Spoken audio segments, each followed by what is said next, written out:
Why is the Church putting a Marxist origin secular ideology above the spiritual and the religious?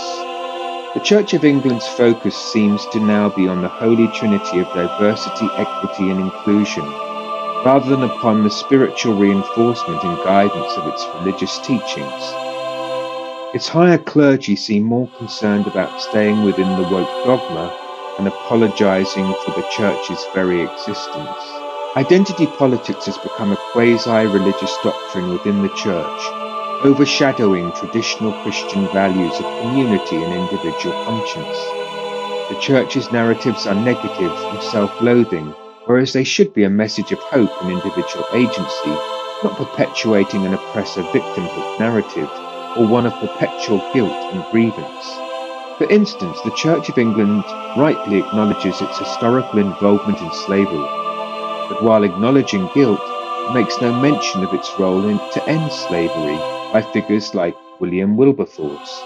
Instead, it removes statues from its churches and cathedrals and declares them racist and offensive, as if to ideologically cleanse its history in an Orwellian way. In today's church, there seems to be a huge divide between the hard-working clergy ministering to those in spiritual and material need, compared to its bishops and archbishop, who seem to be embracing a kind of performative virtue signaling, common in so many Western denominations now. It's as if, as their spiritual authority retreats in the culture, they seek to replace it with a political authority. But it isn't working. The Church is losing its flock. Church attendance is collapsing. Many would say this is down to the poor guidance of its leadership, and the move away from the spiritual and more towards the ideological and the political. Surely it's time for the Church to prioritize our common humanity, not our sectional identity, dividing us into good and bad.